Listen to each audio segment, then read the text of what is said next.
அதிசயங்கள் செய்கிறவர் நம் அருகில் இருக்கிறார். அற்புதங்கள் செய்கிறவர் என்றும் நமக்குள் வசிக்கிறார். யோவான் எழுதின சுவிசேஷம் 6ஆம் அதிகாரம் 18ஆம் வாசிக்க பார்க்கலாம்.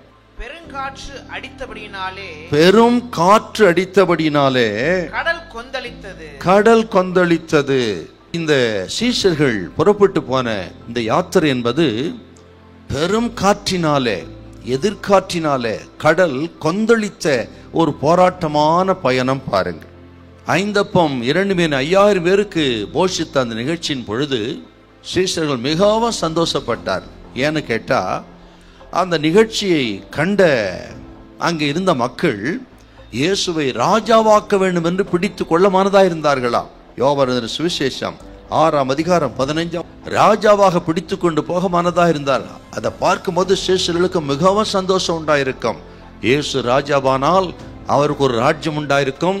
அந்த ராஜ்யத்திலே நாமெல்லாம் பிரதம மந்திரிகளாக, அமைச்சர்களாக இருப்போம் என்றெல்லாம் நினைத்திருக்கலாம். அப்படி சந்தோஷமாக இருந்த பொழுது ஆண்டவர் சொல்லுகிறார், இப்பொழுது உங்கள் படகு எடுத்துக்கொண்டு கடலுக்குள் போய் அக்கறைக்கு போங்கள் என்று சொன்னார்.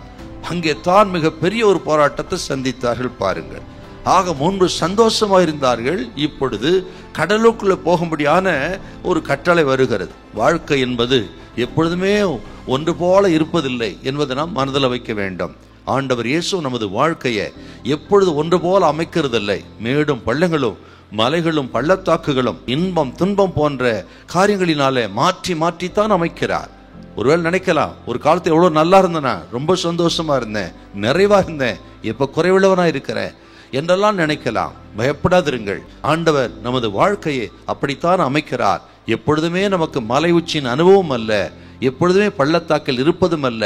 மாறி மாறி வந்தாலும் நமது யாத்திரை இன்பமாயிருக்கும், வெற்றியாயிருக்கும். இன்னைக்கு கர்த்தர் சொல்கிறார், வருத்தப்பட்டு பாரம் சுமக்கிறே நீங்கள் எல்லாரும் இடத்தில் வாருங்கள், நான் உங்களுக்கு இளைப்பாறு தருவேன் சொன்ன ஆண்டவர் உங்களுக்கு இளைப்பாறுதலை தருவார். உங்கள் படகு பாரமா இருக்காது, அது லகுவாயிருக்கும். மட்டுமல்ல, பாவத்திலிருந்து நாம் விடுதலை ஆவதற்கு நம்மை நாம விடுவித்துக் கொள்ள முடியாத பலனற்றவர்கள் நாம் இருக்கிறோம். ஆக நம்ம விடுவிக்க ஒருவர் உண்டு, விடுவிக்க ஒருவர் வேண்டும். அவர்தான் நமது இரட்சகராகிய இயேசு கிறிஸ்து. இதை கேட்கிற அருமையான கர்த்தரி பிள்ளைகளே, ஆண்டவர் இயேசுவே பரிகாரியா இருக்கிறார். அவரிடத்துக்கு வருவோம். பிரச்சனையோ பாவமோ எதுவா இருக்கட்டும், அவரால் ஆகாத காரியம் ஒன்றுமில்லை. ஆக இந்த உலக வாழ்க்கைங்கிறது நமக்கு போராட்டமான ஒரு பயணம். இந்த பயணத்துல இயேசுவே நமக்கு பாதுகாப்பா இருப்பார். ஹல்லேலூயா, ஹல்லேலூயா.